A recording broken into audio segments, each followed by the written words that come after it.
না আর ওয়েট করা যাবে না। গুব্বুর আজকে এক্সাম শেষ হয়ে গেল, কি আমরা মা ছেলে ম্যাচিং করে একদম রেডি হয়ে নিয়েছি পুজো মার্কেটিং।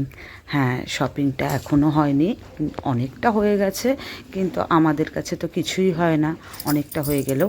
আর তার মধ্যে আর একটা ব্যাপার আছে, আমাদের বাড়িতে রেন্টে যে থাকে বাচ্চাটা, ওর এবার 2 মাস হলোই আমাদের বাড়িতে এসছে, কিন্তু ওর এবছর ফার্স্ট বার্থডে, মানে 1 বছরের জন্মদিন। তার নিমন্ত্রণ করেছে। গুব্বুর এক্সামের জন্য যেতে পারছিলাম না, তাই মা ছেলে বেরিয়ে পড়ছি। ওর জন্য গিফট কেনা হবে, আর তার সঙ্গে আমাদেরও কিছু শপিং হয়ে যাবে। সেই রথ দেখা কলা বেচা যেটাকে বলে, সেটায় দুটোই একসঙ্গে করে চলে আসবো। তাই জন্য মা ছেলে বেরিয়ে পড়লাম। কেন, সোমনাথ তো ডিউটিতে রয়েছে, সেই জন্য আমরা দুজন মিলে বেরিয়ে পড়লাম। আর ওয়েদারটাও বেশ সুন্দর। আর বিকেল যেটা আমাদের একদমই হয় না, আমাদের বেরোনো মানে অনেকটা সন্ধে করে বেরোনো হয়ে যায়। বিকেল বেরোনো মানে আমাদের কাছে স্বপ্ন। কিন্তু আজকে বিকেল বেরিয়ে পড়েছি। কেন, সন্ধেবেলায় যেহেতু বার্থডে পার্টিতে যেতে হবে, আমার একটা ক্লাস আছে, সেই সব কারণে চলে যাচ্ছি আমরা কাঁচরাপাড়া ওয়ার্কশপ রোডে চলে এসেছি। এসেই গুব্বুর কাছ থেকে গাড়ির স্টিয়ারিং নিজের হাতে নিয়ে নিলাম। কেন বলেছি, সেরকম জায়গায় আবার ওকে দেওয়া হয় না। তা আর এমনই কপাল, ওয়ার্কশপ গেটের ওখান দিয়ে আমরা বেরোচ্ছি, সোমনাথের সঙ্গেও দেখা হয়ে গেল। মানে সেনবাবুও আছে আমাদের আগে পিছে কোথাও একটা। এখন চলে এসেছি আমরা শপিংয়ে অনেকটা টাইম ধরে। দেখো কত কিছু শপিং করে ফেলেছি, একটা জিনিস নিতে এসেছিলাম বলে।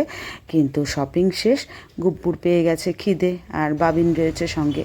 যদিও আমি কিন্তু বাইরের খাবার খুব একটা পছন্দ করি না, কেন কি জানি, ইদানিং তো আমার মানে একেবারেই ভালো লাগে না।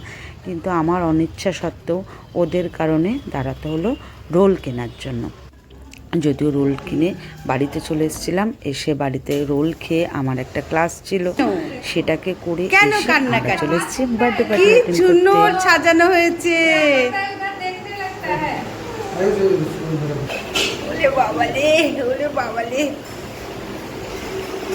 চলে এসেছি, বুঝতেই পারছো অনেক দূরের বার্থডে পার্টি, সেখানটায় আসাটা মানে বিশাল ব্যাপার।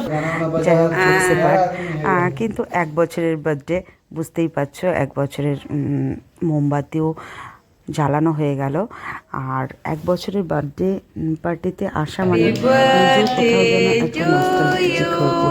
সেই happy birthday, happy birthday, happy birthday to you.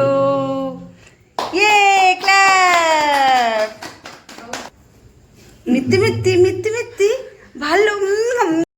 যাক, আজকের দিনটা দারুণভাবে কাটলো, তোমাদের সঙ্গে সবটা শেয়ার করলাম।